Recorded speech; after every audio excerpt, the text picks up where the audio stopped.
Hello kids, we are now in English 4, Quarter 4, Week 2.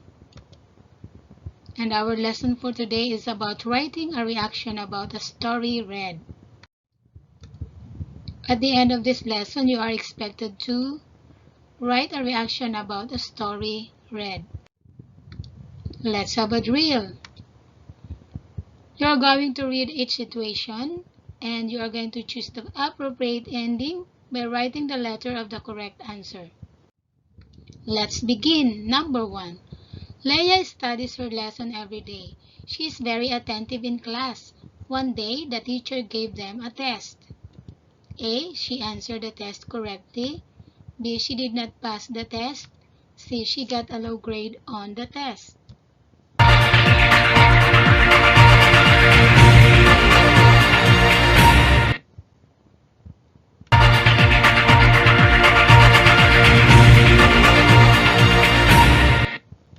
The correct answer is letter A. Number 2. It was raining very hard. Ricky had no umbrella. He had no raincoat. He walked in the rain on his way home. A. He became a very clean. B. He did not like the rain.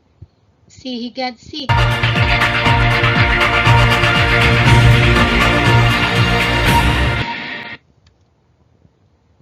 The correct answer is letter C. He got sick. Number 3. Lucille left the ingredients for today's menu. The dish should be served before lunchtime. A. She found alternative ingredient. B. She just ignored the missing ingredient. C. She did not cook the dish.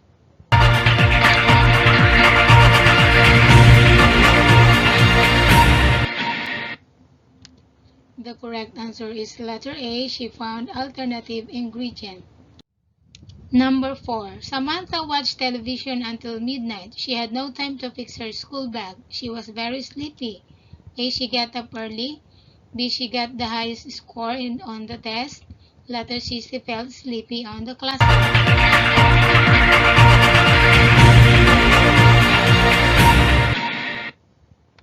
The correct answer is letter C. She felt sleepy in the classroom. Number 5. It was vacation time. Nina and her parents planted vegetables in the backyard. In June, the vegetables were ready for harvest. A. They sold some of the vegetables in the market. B. They all ate the vegetables. C. They gave the vegetables to their neighborhood.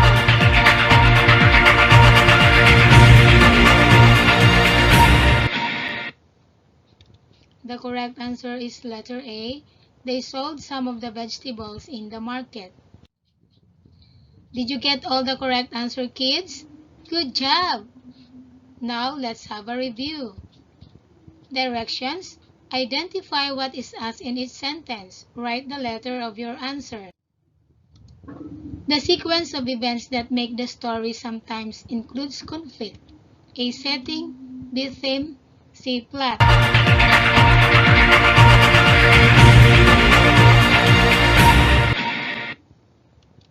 The correct answer is letter C. Plot. Number 2. It gives message or moral of the story. A. Setting. B. Theme. C. Plot.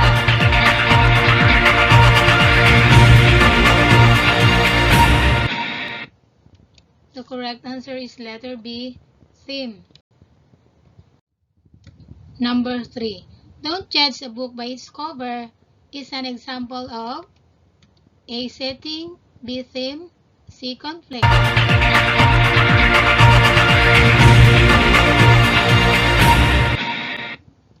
The correct answer is letter B. Theme. Number 4. It can be people, animals, or fictional. A. Setting. B. Character. C. Plot.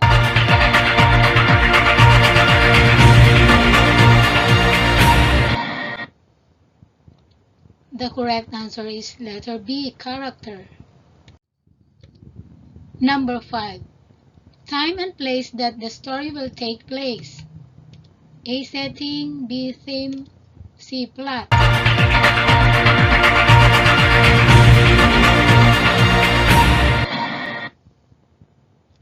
The correct answer is letter A. Setting. Number 6. Non-fiction means A. True, B. False, C. Humorous.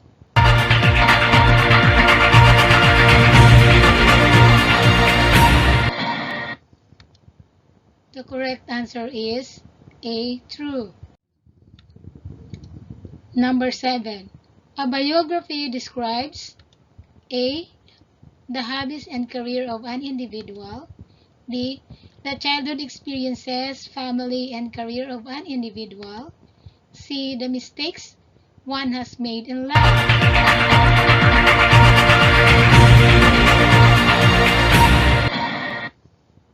The correct answer is letter B. Number 8. To support a main idea, writers often use blank. A. Persuasion to prove their point, B.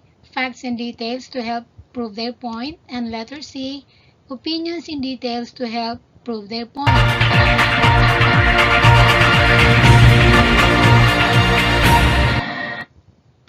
The correct answer is letter B. Facts. Number 9. When the author gives you factual information, the author's purpose is to blank. A. Inform, B. Entertain, C. Persuade.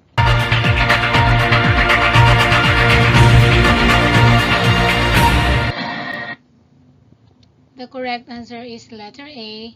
Inform. And for number 10, which of the following could describe an autobiography? A. Famous writer's life told by another author. B. A famous basketball player's wife sharing memories of her late husband. Or letter C. Helen Keller writing about her difficulties of being blind all her life.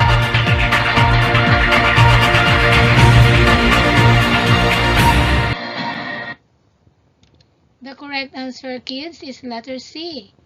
Did you get all the correct answer? Good job! And now let's read. The story that we're going to read for today is about the shepherd boy and the wolf. Have you seen a wolf, kids? A shepherd boy tended his master's sheep near a dark forest not far from the village.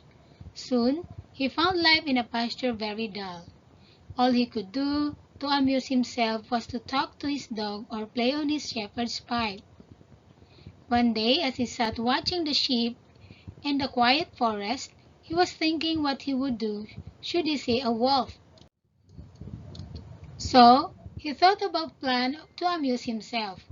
His master had told him to call for help should a wolf attack the flock, and the villagers would drive it away. So now, though he had not seen anything that even looked like a wolf, he ran toward the village shouting at the top of his voice, "Wolf! Wolf!"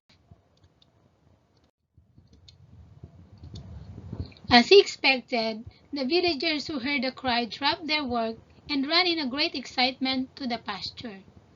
But when they got there, they found the boy doubled up with laughter at the trick he had played on them. A few days later, the shepherd boy again shouted, "Wolf! Wolf!" Again the villagers ran to help him, only to be laughed at again. Then one evening, as the sun was setting behind the forest and the shadows were creeping out over the pasture, a wolf really did spring from the underbrush and fall upon the sheep.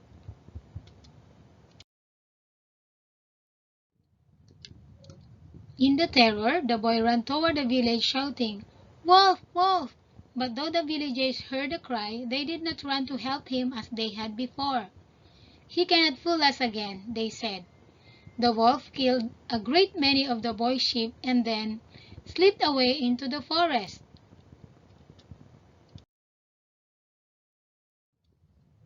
Now let us answer some questions. What is the title and who is the author of the story? Where did it happen? Number 1. What did the boy do to amuse himself? Number 2. What did his master tell him if there would be a wolf? Number 3. What trick did the boy play to the villagers? Number 4. Do you agree with what the boy did upon fooling the villagers? Why? Why not? Number 5. If you were the boy, would you do the same trick? Why? Kids, you can pause this video so that you can answer the questions properly.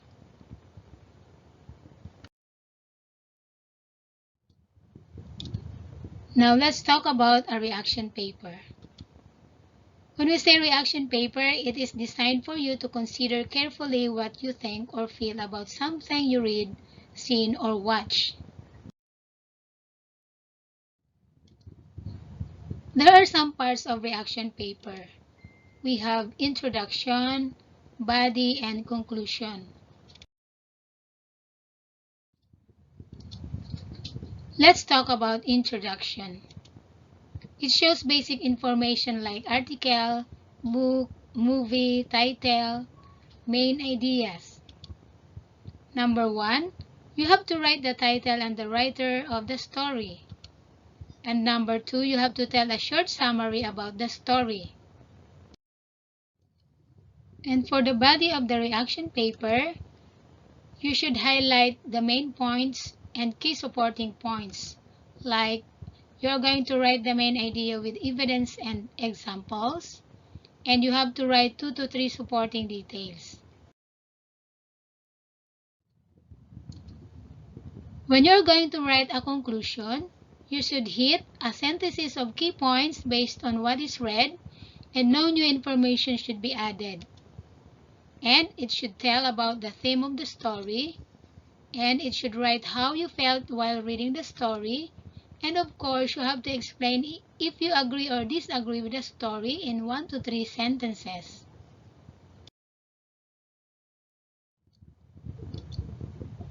Now let's talk about introduction. The story, The Shepherd Boy and the Wolf, was written by Aesop, and this happens long time ago in a rural area where the main character tends herd of sheep in the pasture. And the body of the reaction paper that you can write might be like this. The shepherd boy got bored in what he is doing. He thought of amusing himself by running to the village while shouting that there are wolves. I think that this was not a good act because the villagers were not happy. However, he still did it the second time.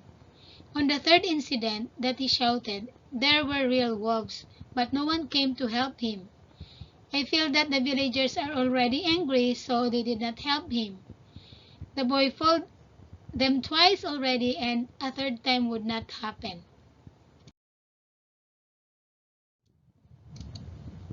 For the conclusion, we have to keep in mind that if we are known as liar, even we are telling the truth, people will always have a doubt or may not believe us. We need to always be truthful and be honest in everything we do. Now let's practice. Directions. Read a short story and make a brief reaction following the given format. I'm going to read to you the story.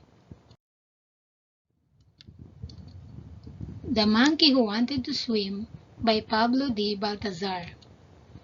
Once there was a monkey that could do so many things other animals could do. He could run fast, carry heavy loads, bark like a real dog, and moan like a goat, and many other things. He would always tell other animals that he is the most superior animal because he resembled a man. One day he was walking near a river. Two big ducks in the water challenged him to swim. He didn't know how to swim, but there were other animals that heard the challenge and prodded him to join the race in the water. He accepted the challenge and jumped at once into the water. Alas, the water was so deep that he drowned. Now kids, you are going to write the introduction, the body, and the conclusion of the story about the monkey who wanted to swim. You are going to write your answer in your notebook, and I'm going to give you 2 minutes to answer this.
kids.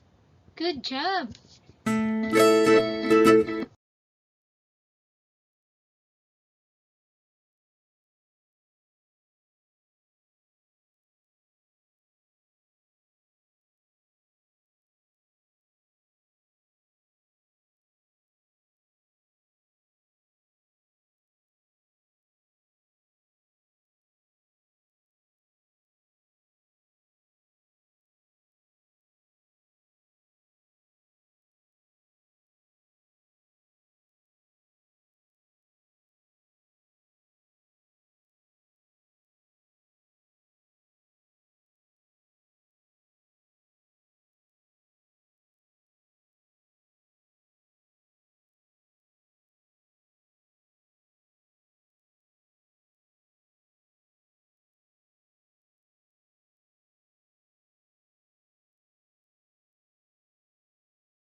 And here are the answers. For the introduction, the story The Monkey Who Wanted to Swim was written by Pablo D. Baltazar.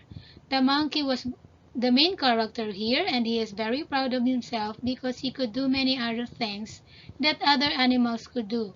He thought of himself as superior among the other animals. And for the body, the monkey was challenged by the two big ducks to swim in the river. And I think that he was hesitant to take the challenge because he didn't know how to swim. However, he didn't want to be embarrassed, so he accepted the challenge. And for the conclusion, as a result, the monkey was drowned. Pride can bring harm to everyone or to anyone. Never be afraid to accept your weaknesses. Instead, believe in yourself and do what you think is right for you. Let's go to the generalization. A reaction makes you analyze a story. It makes you relate to your own experiences. The first thing that you have to do is to identify the title, the author, the main character, and the setting. And the next one is to give a brief summary, and you have to keep it being objective and factual. And the next one is you have to have a thesis statement, like do you agree or disagree? And conclusion should be factual. It should be based on what is written, no new information. Now let's have the evaluation. The Lion and the Mouse by Aesop. A lion lay asleep in the forest, and his great head resting in his paws. A timid little mouse came upon him unexpectedly, and in her fright and haste to get away, ran across the lion's nose. Rousing from his nap, the lion laid his huge paw angrily on the tiny creature to kill her. "Spare me!" begged the poor mouse. "Please let me go, and some day I will surely repay you." The lion was much amused to think that a mouse could ever help him, but he was generous and finally let the mouse go. Some days later, while stalking his prey in the forest, the lion was caught in the toils of a hunter's net. Unable to free himself, he filled the forest with his angry roaring. The mouse knew the voice and quickly found the lion struggling in the net. Running to one of the great ropes that bound him, she gnawed it until it parted, and soon the lion was free. "You laughed when I said I would repay you," said the mouse. "Now you see that even a mouse can help a lion."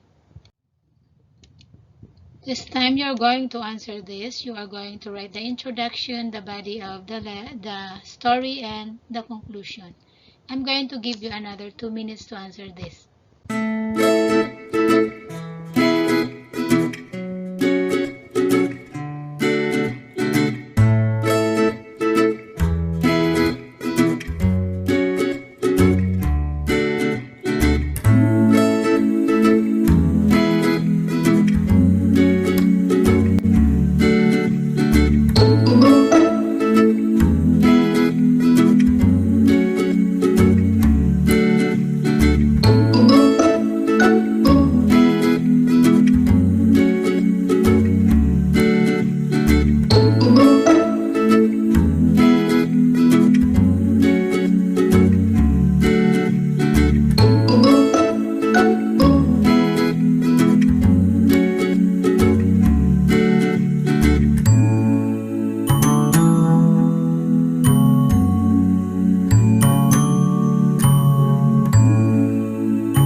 And here are the answers. The introduction.